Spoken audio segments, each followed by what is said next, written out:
It was a quiet, sunlit morning when the engines thundered into the small town of Maple Ridge, shattering the peace that usually hung over the lonely roadside diner.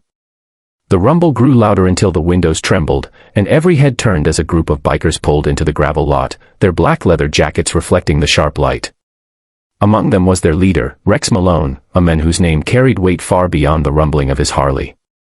His presence commanded silence. He was the kind of man who looked carved from stone, with eyes that spoke of 1,000 miles of roads and regrets. People whispered stories about him, some feared him, others respected him, but no one truly knew the men behind the scars and tattoos. If you believe that kindness can come from the most unexpected hearts, that everyone deserves a second chance, then please take a moment to like, comment, share, and subscribe to Kindness Corner, where real stories of compassion come alive. Inside the diner, the clinking of coffee cups faded as the bikers took their seats. The waitress, her name tag read Mara, moved quietly between tables, her smile polite but weary.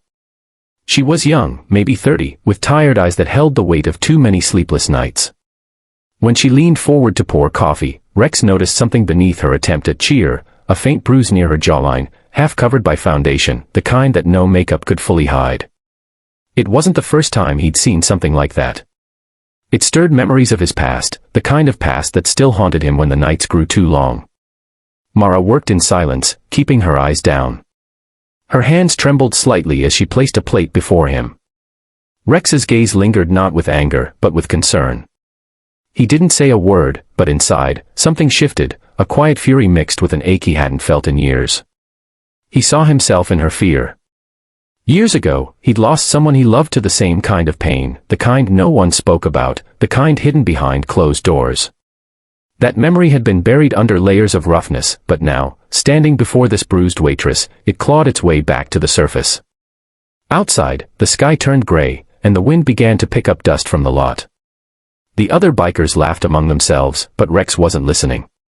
He watched as Mara slipped into the back kitchen, her shoulders slumped. He followed her with his eyes, noticing how she flinched when the manager barked an order from across the counter. The man was thick-set, with a mean look and eyes that burned with quiet cruelty. And in that moment, everything became clear to Rex. Hours later, when the lunch crowd thinned, Rex lingered alone at the counter, pretending to sip the last of his coffee. He watched the manager walk past Mara, bumping her shoulder hard enough to make her spill. She whispered an apology, but the man's response was sharp, venomous. Rex's jaw tightened. There was no mistaking it now, this wasn't just stress. It was fear. The kind that traps people in silence. That night, Rex couldn't shake the image of her bruises. He sat in his garage, the neon light flickering across rows of bikes, lost in thought. His brothers from the club came by, joking and loud, but he barely heard them. He kept thinking about how life had once given him a chance to help someone, and how he'd failed. He'd promised himself never again. The next morning, he made up his mind. When the sun rose, Mara came into work early, her hair tied back neatly, trying once more to hide the mark on her cheek. She was surprised to see the bikers' motorcycles already lined up outside, their chrome catching the morning light. Rex sat at the counter, waiting. When she approached, he asked softly if she was okay. She nodded quickly, too quickly, her smile trembling. But then, before she could turn away, he spoke again, not in anger, not in pity, but with a quiet firmness that told her he saw what others ignored. And in that silence, she broke. Tears welled up, spilling before she could stop them. The manager stormed out from the back, ready to shout, but Rex stood. The room fell still. The bikers behind him straightened, their presence heavy and solid. The manager's tone faltered as Rex walked toward him, not fast, but with a calm that made the man's arrogance crumble. Rex didn't raise his voice. He simply told the man that hurting someone weaker didn't make him powerful, it made him pitiful. The manager tried to protest, but one look at the dozen bikers behind Rex made him stop. He stormed out, cursing under his breath, his pride shattered as the door swung shut behind him. For a long moment, no one spoke. Then Mara turned, her face streaked with tears, and whispered a thank you so faint it barely left her lips. Rex nodded and told her she didn't need to thank anyone, that she just needed to start again, without fear. The diner erupted in quiet murmurs. People who had watched in silence earlier now looked ashamed of their inaction. One old man even stood to clap softly, and slowly others joined until the sound filled the small space like a heartbeat. The story of what happened spread through Maple Ridge by nightfall. The men who had once been feared became a symbol of unexpected kindness.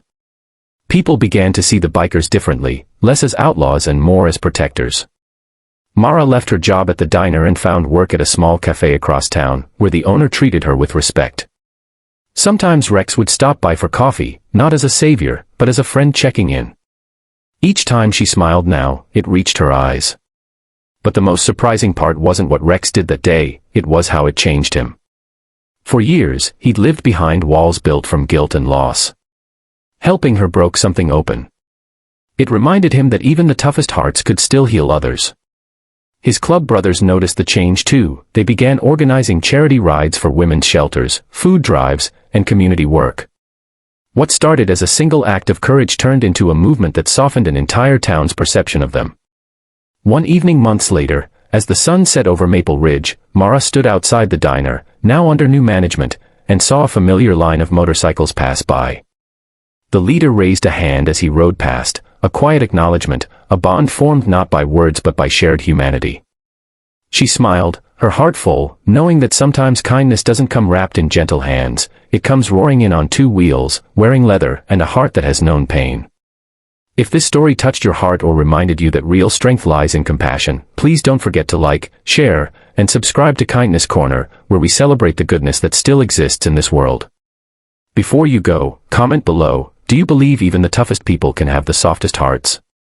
And as the last light faded behind the mountains, Maple Ridge remembered that day, not for the roar of engines, but for the silence that followed, when kindness finally spoke louder than fear.